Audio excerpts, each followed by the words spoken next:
Hello everyone, welcome back in our class. उम्मीद करते हैं कि आप सभी स्वस्थ होंगे और अच्छे से अपनी तैयारी कर रहे होंगे।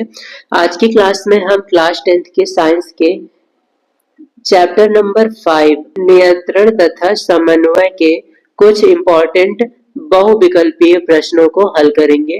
ये क्वेश्चंस आपके एग्जाम के लिए काफी महत्वपूर्ण है, तो आप इन्हें अच्छे से जरूर देखें।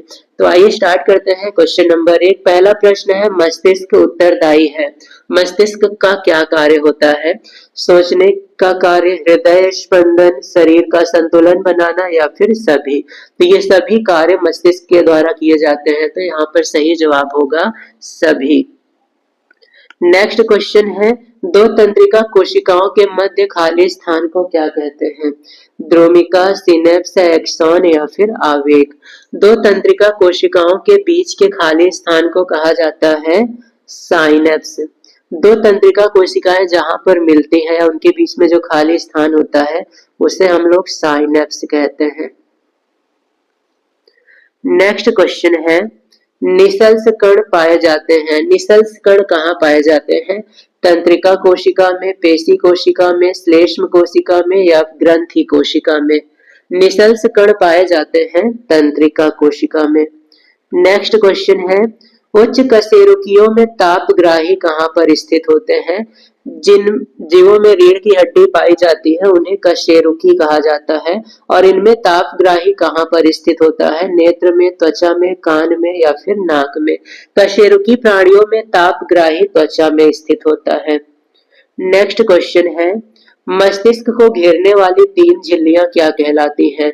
मस्तिष्क के चारों ओर जो झिल्लियों का आवरण पाया जाता है उसे क्या कहते हैं?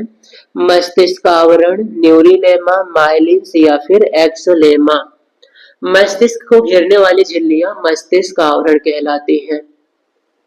नेक्स्ट क्वेश्चन है, मस्तिष्क का कौन सा भाग बुद्धि तथा स्मृति का केंद्र है? या फिर मस्तिष्क का कौन सा भाग सोचने का कार्य करता है? प्रमस्तिष्क, अनुमस्तिष्क, मेड्यूला ऑब्लांगेटा या फिर पोन्स पेरोलाई? इनमें से कौन सा भाग सोचने का कार्य करता है? तो यहाँ पर सही जवाब होगा प्रमस्तिष्क, ये सोचने का कार्य करता है। नेक्स्ट क्वेश्चन है, अग्र मस्तिष्क के दो प्रमस्तिष्क गोलार्ध किसके द्वारा पृथक रहते हैं? अग्र मस्तिष्क में दो गोलार्ध होते हैं, उन्हें अलग कौन करता है? गायरी, सल्की, क्रूरा सेरेब्राई या फिर प्रमस्तिष्क खांच? अग्र मस्तिष्क के दो प्रमस्तिष्क प्रमस्तिष्क खांच के द्वारा अलग रहते हैं। नेक्स्ट क्वेश्चन है, मानव मस्तिष्क से कितनी कपाल तंत्रिकाएं निकलती हैं? 10 जोड़ी, 8 जोड़ी, 31 जोड़ी या फिर 12 जोड़ी? मानव मस्तिष्क से कितनी कपाल तंत्रिकाएं निकलती हैं? मानव मस्तिष्क से कुल 12 जोड़ी कपाल तंत्रिकाएं निकलती हैं। नेक्स्ट क्वेश्चन है, अनुमस्तिष्क किसका भाग होता है? अग्र मस्तिष्क, पश्च मस्तिष्क, मध्य मस्तिष्क या फिर रीढ़ रज्जु? इनमें से अनुमस्तिष्क किस मस्तिष्क का भाग है? अनुमस्तिष्क भाग होता है पश्च मस्तिष्क का।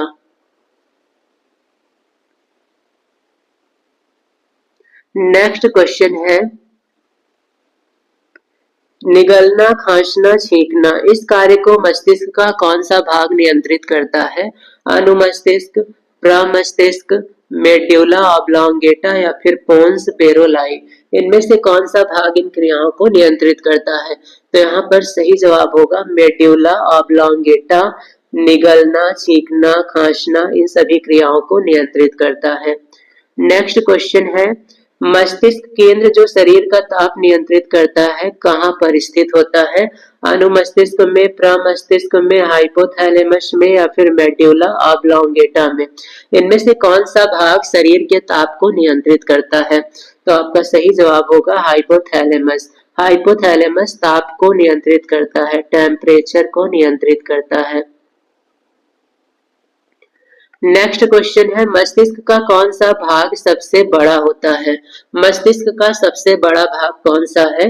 ग्राणपिंड, थैलेमस, प्रमस्तिष्क या फिर मेड्यूला? इनमें से मस्तिष्क का सबसे बड़ा भाग है प्रमस्तिष्क। नेक्स्ट क्वेश्चन है, पोन्स, प्रमस्तिष्क तथा मेड्यूला परस्पर मिलकर किस मस्तिष्क का निर्माण करते हैं, या फिर पोन्स, प्रमस्तिष्क और मेड्यूला ये किस मस्तिष्क के भाग हैं, पश्च, मध्य, अग्र या फिर टेलोन सिफेलॉन। पोन्स, प्रमस्तिष्क और मेड्यूला ये तीनों भाग होते हैं पश्च मस्तिष्क के।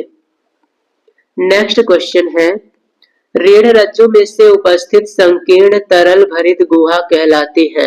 रीढ़ रज्जु में जो तरल पदार्थ भरा होता है उससे क्या कहा जाता है, केंद्रीय नाल, चतुर्थ निलय, तृतीय निलय या फिर पार्श्व निलय। तो यह भाग कहलाता है केंद्रीय नाल।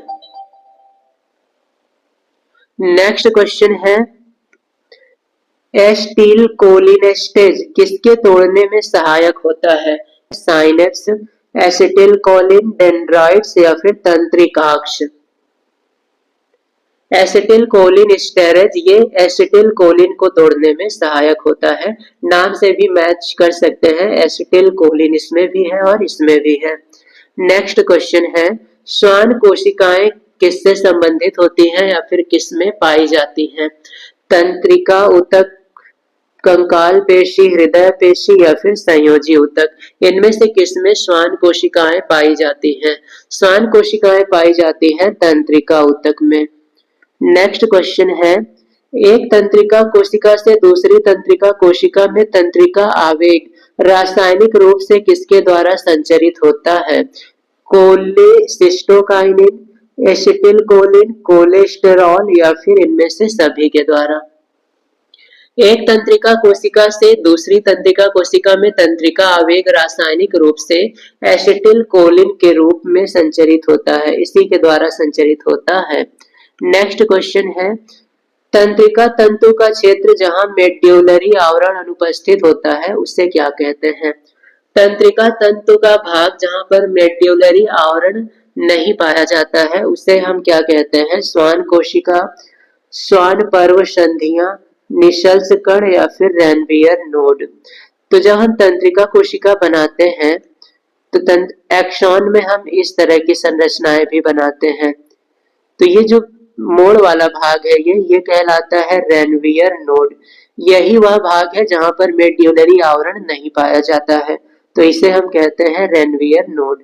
अब ये नीचे ऐसे फैला रहेगा और ऊपर की ओर जैसा रहता है वैसे ये बन गया तंत्रिका कोशिका।